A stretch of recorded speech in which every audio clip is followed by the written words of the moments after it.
From the Lever's reader-supported newsroom, this is Lever Time. I'm Arjun Singh. Is it time for America and Israel to break up? It's a question that's been roiling Americans, Israelis, and frankly much of the world as the devastation of the October 7th attacks and Israel's campaign in Gaza has left tens of thousands dead. Despite desperate pleas from Gazans and widespread anger throughout the United States at the scale of Israel's brutality in Gaza, Israeli Prime Minister Benjamin Netanyahu has been undeterred, and he's had the full support of the US government. But things might be changing. On Wednesday, a group of Democratic senators tried to block the sale of arms to Israel, a historic move, especially considering America's often ironclad support of Israel. Then, the International Criminal Court put out an arrest warrant for Netanyahu. So today on Lever Time, I'm going to sit down with filmmaker Alex Gibney. He's one of the minds behind a new documentary about Netanyahu that focuses on his corruption and brazen use of his ministerial powers for personal gain. Featuring never-before-seen footage of Netanyahu being interrogated, it shows a different side of the prime minister, one that's often hidden from the public. In this case, the facts are really simple. The prime minister and his wife are getting gifts. And it's a side that may reveal the darker truth of why Netanyahu has waged the war for as long as he has. Just a quick note to listeners, Alex Gibney and I sat down before the Senate vote and the ICC issued a criminal warrant for Netanyahu. I'm absolutely thrilled to have you here, Alex Gibney. You produced some of the most fascinating documentaries that I've ever seen. Now you're taking on Benjamin Netanyahu. So for context, a few years ago, Benjamin Netanyahu, the current prime minister of Israel, he was indicted on allegations of bribery and fraud. In one case, he's alleged to have taken bribes from prominent business leaders, advocated for tax breaks to them. In another, he's alleged to have cut a deal with a newspaper publisher, which would have resulted in Netanyahu getting better coverage if he used the government to clamp down on the paper's rival. So that's the background. You've got a new documentary out, the Bibi Files by director Alexis Bloom. One of the notable things is that you show footage of Netanyahu being interrogated for the first time. And I want listeners to really know that distinction, that we see him, not just hear him.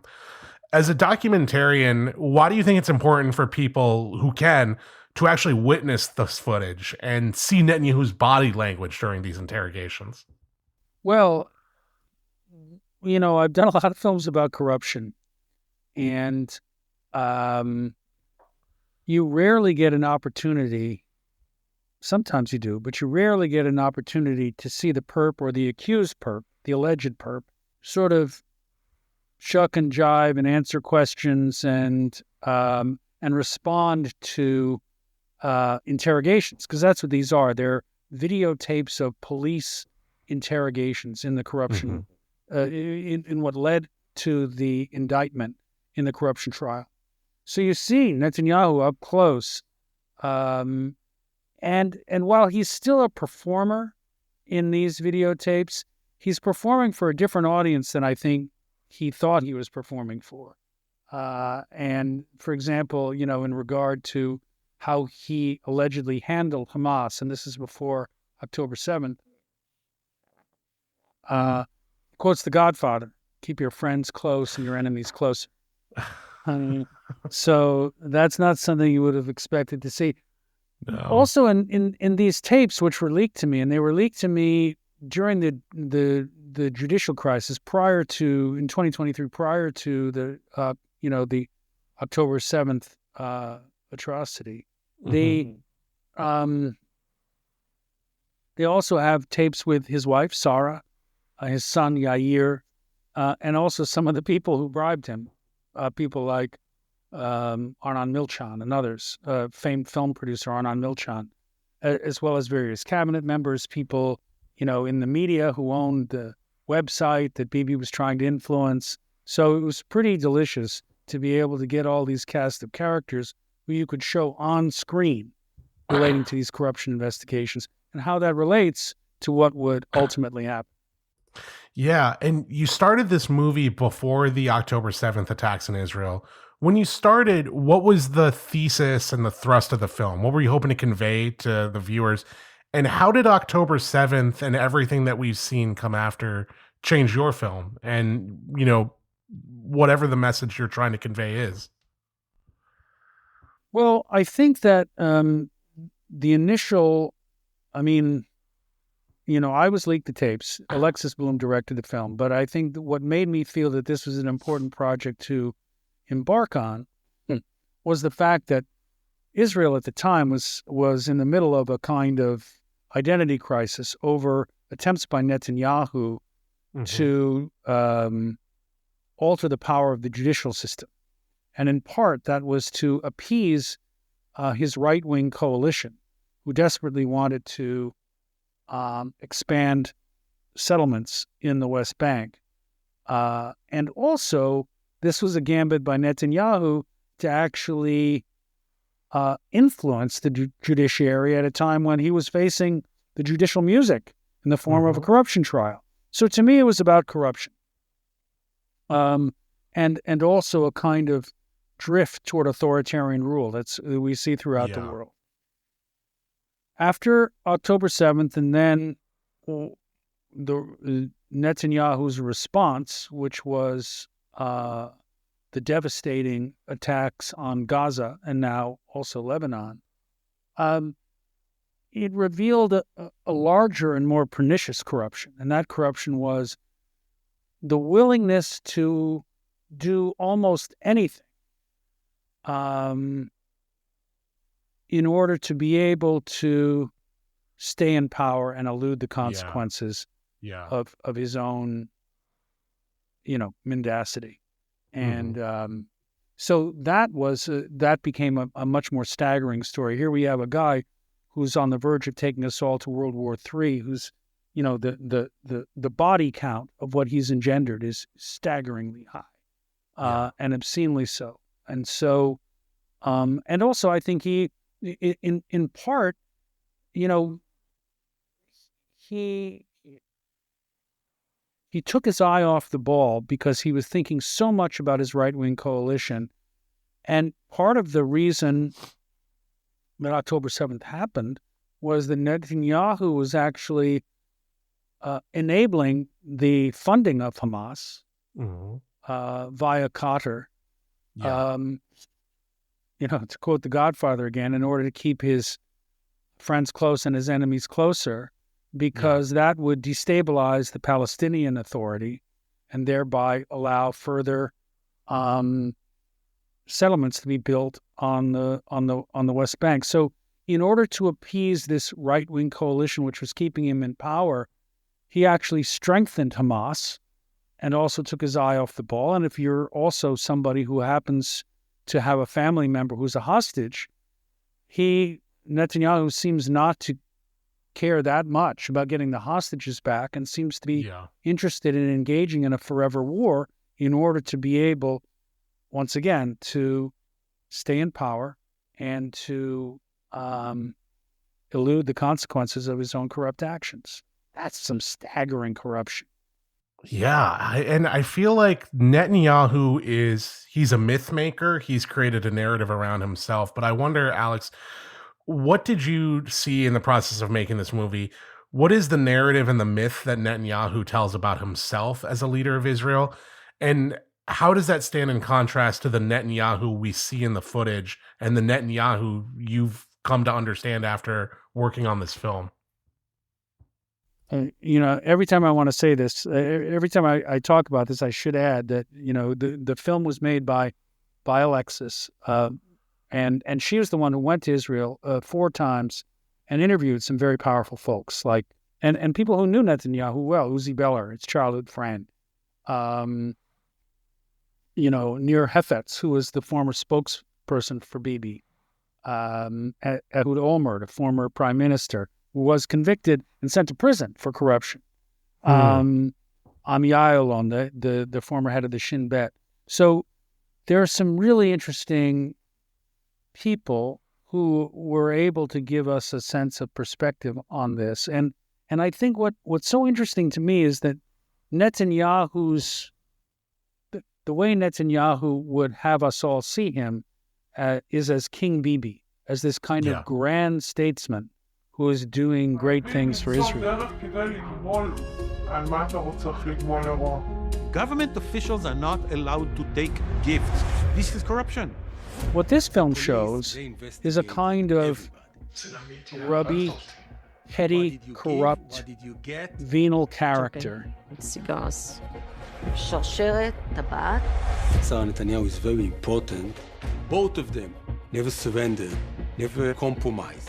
Who felt that because he was doing so much for Israel, he deserved the blandishments of bribes and cigars and champagne and jewelry for his wife, all the kind of things that you're not supposed to do or you're not supposed to get. So you see him as a kind of a small, scared man, scared in this case in particular of his wife. You know, he was publicly outed for being unfaithful to her, and ever since then, I think the sort of the marital pressure on him has been enormous, and also her sense of entitlement is great, as is his son's. So you have this sense of a scared man, a scared little man who wants to be rewarded with champagne and cigars for doing such good things. And that venal, petty corruption leads us to something horrible. But it's really very much at odds with the idea of this grand, noble character. After the break, I continue my conversation with Alex Gibney. We'll be right back. You know, you've previously covered in your movies Elizabeth Holmes from Theranos, L. Ron Hubbard in Scientology, Vladimir Putin. You know, I'll even throw in, you've technically covered Tony Soprano. And a sense I'm sort of getting from you, Alex, is that you feel like, is this correct, that Netanyahu's corruption in one way seems more surprising or even more stark than some of these other, you know, unsavory people? Enron, I'll put the Enron crew in there too. Were you sort of surprised by the depth of this corruption, or what is to you that really stands out about Netanyahu's corruption, you know, in the spectrum of the people that I had just listed out? Well, in some ways, I mean, one of the things I thought about was that as this woman, Hadass Klein, who worked for, you know, the film producer that was bribing Netanyahu, notes, like, in some ways, what surprised me was that the amounts of money and the amounts of gifts were so small. I mean, if you total them up, you know, we're talking about jewelry, cigars, champagne. That was worth about $300,000. But you're thinking about really cigars and champagne. So one of the things I learned over time, you know, in comparing some of the other cases, is that it's not necessarily the size of the deal. It's the sense of entitlement that one gets from it. I remember I did a film long ago called Casino Jack and the United States of Money, all about the disgraced lobbyist Jack Abramoff. And I remember visiting Jack Abramoff in prison. And I said, you know, I'm kind of surprised sometimes at how small the amount of money is in regards to some of these political corruption cases. And he sort of put up his hand and stopped me, and he said, Alex, I could buy a congressman with a stereo. That was kind of a chilling moment for me, but that's also what made me think about the Netanyahu case and sort of took my breath away. He was willing to take us all to the brink of World War III for the sake of a few cigars. You know, that makes me think about on I guess there's a more fundamental human level. In your time reporting on all of this stuff, what do you think it is that drives people towards corruption or to breaking the system? People who have seeming means of wealth, power already. And like you said, in Netanyahu's case, it's so small that to say he wants to enrich himself almost feels like it's missing a psychological aspect there. What do you think over your time covering this it is that drives powerful people to be corrupt or want to break the rules? A sense of entitlement. I think that's part of it. And also, there's a phrase that I learned when I was doing the film I did about Julian Assange, which is a phrase the police have called noble cause corruption. Yeah. And noble cause corruption, the idea is, look, I'm good, and I'm doing so much good for so many people. Therefore, if I bend the rules or break the rules a little bit, so what? It's serving a higher purpose. And so, you can hear that in the voice of somebody like Sarah Netanyahu. It's like, my husband is a great man. Yeah. And so what are you talking about? Why are you even bothering me with these questions about cigars and champagne and jewelry? Don't we deserve it? So that sense of entitlement and that sense that the nobility of your cause at the end justifies the means. I used to think 20, 30 years ago, before I'd done a number of these films, that the end did justify the means. Like, you got to get your hands dirty, and ultimately, at the end of the day, all that's important is winning. Well, we're seeing in our political system today what happens when the only thing that's important is winning. Lie, cheat, steal, that's all okay so long as you win. Well, turns out it's not so okay. And ultimately, that, I think, is one of the unifying factors in a lot of what I see. Jeff Skilling thought, at Enron, thought he was doing something powerful for humanity, that his kind of vigorous, no-holds-barred version of free market capitalism was making the world a better place, that it was going to lead us to a powerful energy future. And that took him right into traders who were literally sending power out of California so the whole state would go dark just so they could make a few bucks, right? So that's what happens. There's a logic and momentum to corruption that seems to take over, and then people can rationalize it. That's why, I showed this film to one woman who is a sort of an expert in corruption. She runs a sort of international corruption institute or anti-corruption institute. And she said, the cigars and the champagne, they were gateway drugs to a deeper corruption. Once you believe your own press releases about how important you are. I think the same thing happened. I did a film about Lance Armstrong. He believed he was doing so much good for cancer. So, if he's helping them by lying about his doping, so what? Yeah. The director of the film, Alexis Bloom, when she was going into Israel, when she was talking to people throughout Israeli society, was there anything surprising or revelatory about the way people thought about Netanyahu? Because on one hand, he's been their longest serving prime minister, but he has such a astonishing record of unsavory traits that I always kind of wonder, how do these two things live side by side? But did she ever give you a sense of the society that has allowed Netanyahu to flourish, if that's a correct way of putting it, or maybe the political system that's allowed him to flourish? Well, I think you have to see it as one of alliances. And because one of the things she discovered, and it shouldn't have been a discovery, is that, Israel's deeply divided. Yeah. And there are a lot of people who hate Netanyahu and feel that he's just, a lot of Israelis who hate Netanyahu feel he's destroying the country. There are a lot of Israelis who are extremely right-wing, meaning, they're sort of radical annexationists, who Netanyahu wouldn't have had his picture taken with a number of years ago. But in order to form this new coalition, in order to stay in power, he had to cozy up to them.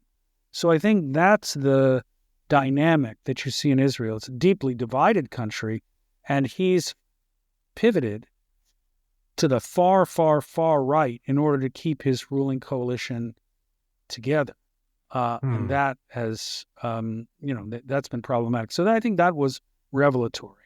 It's not that,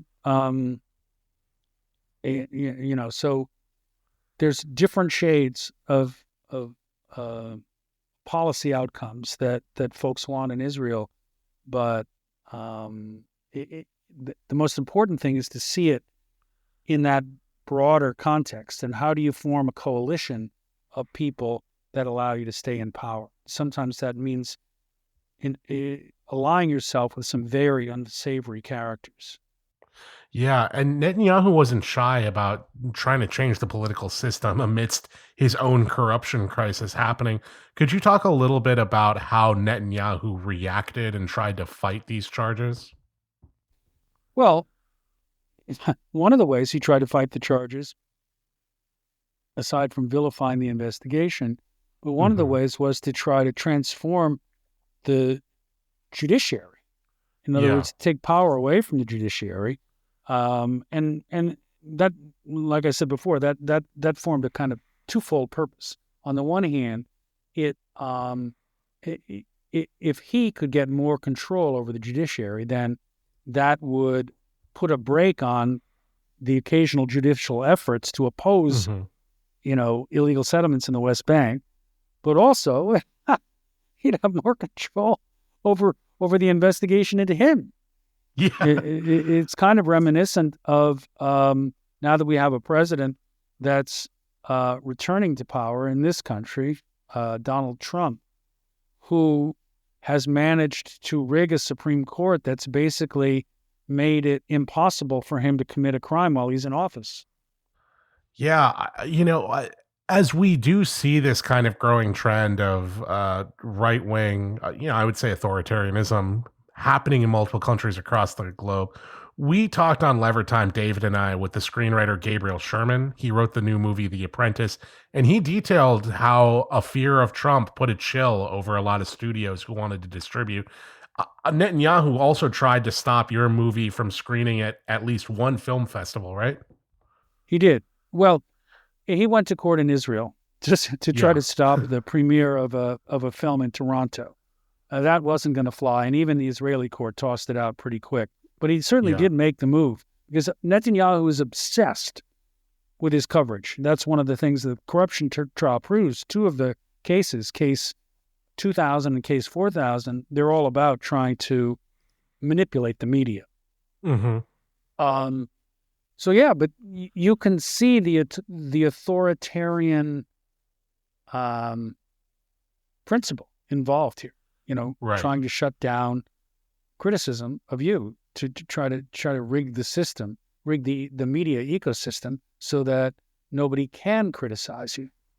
Do you feel that as we're going into a second Trump administration, that that's something it's going to be harder to make these kind of films, or at least distribute them within our current distribution framework? Documentaries like yours, stuff that we put out like Master Plan at the Lever. Sometimes I think that it might not take, as Gabe Sherman was telling us, an overt, hey, this law is going to be passed and it's illegal to do it, but just even the vocal threat, the dissatisfaction from a Trump, for example, can be enough to chill people. But do you worry about a chill making these documentaries or trying to report out what we're going to see as probably brazen corruption on the Trump part too? Hugely. I'm hugely worried about it. I'm worried on a couple of levels. Obviously, we all saw what Jeff Bezos did at the Washington Post, Yeah. just prior to the election, anticipating a possible Trump victory. But I think, you're also getting to a place where we may see at the Supreme Court a reassessment of Times v. Sullivan. Hmm. And if that were to happen, that would really put those of us who report on corruption in a real backpedaling mode. Hmm. And so you can see, the beginnings of that trying to happen. You can see what Elon Musk, who now you could argue is almost a shadow president, seems like. Yeah. He's been pretty thin-skinned about people who criticize him, and he's changed a platform that I used to enjoy into something that's just a bullhorn for his own Hmm. views. So yeah, it's deeply concerning. You're also seeing a lot of very powerful. This is really interesting to me. A lot of very powerful executives of big corporations who you'd think Yeah.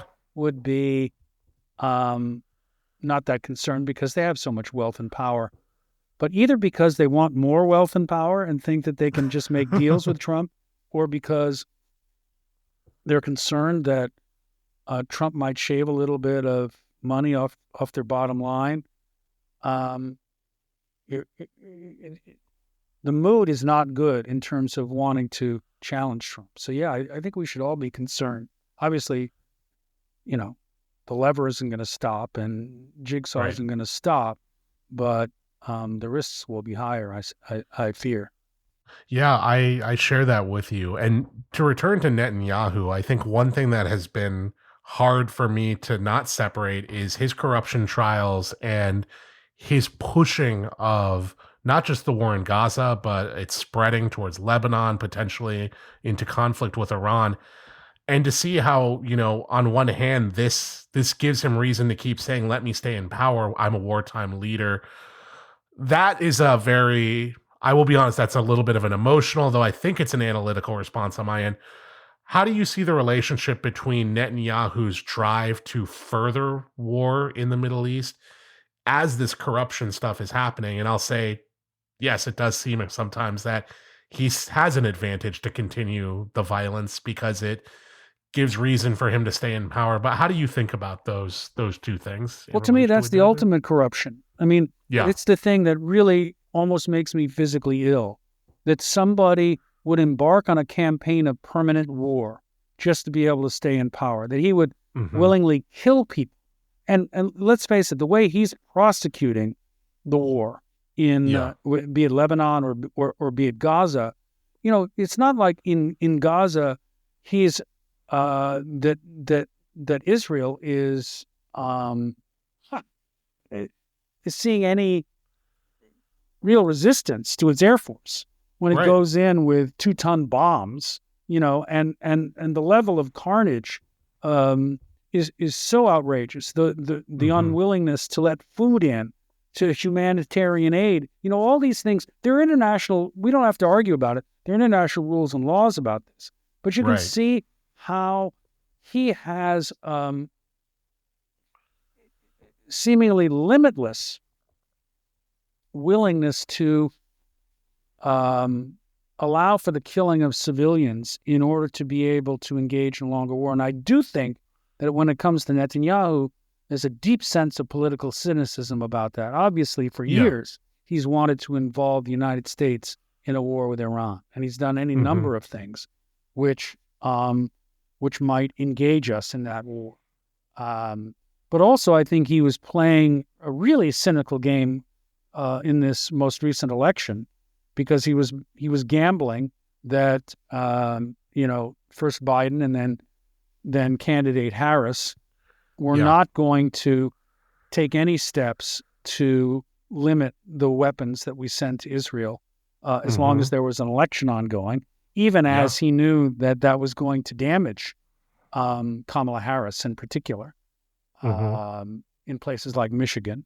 So he pushed it as far as he possibly could, knowing that in this peculiar time prior to an American election, nobody was going to do anything. And so that was the most cynical kind of political calculus I can think of, when you're playing with people's lives and figuring, well, they can't do anything, so fucking. So, Is there it makes me angry. Anyone, I mean, it makes I completely share that, and that's why I'm kind of at a loss to just ask, is there anyone trying to change this or push back? Did you and Alexis encounter political will or momentum that just says this is wrong? And I mean, look, one of the things that I found, particularly in terms of, initial previews, both in Toronto, and now the film's going to start to be shown in theaters in New York and LA this coming week.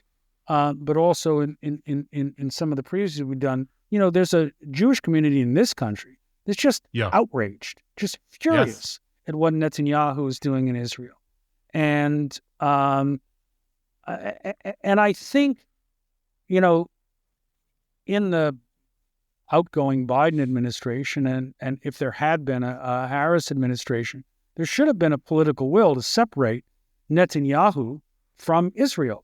That's what Netanyahu does so cleverly. He wraps himself with the flag of Israel. In other words, if you attack me, you're attacking Israel, or you're anti-Semitic. No, we think you're a deeply corrupt guy who's willing to kill people in order to stay in power.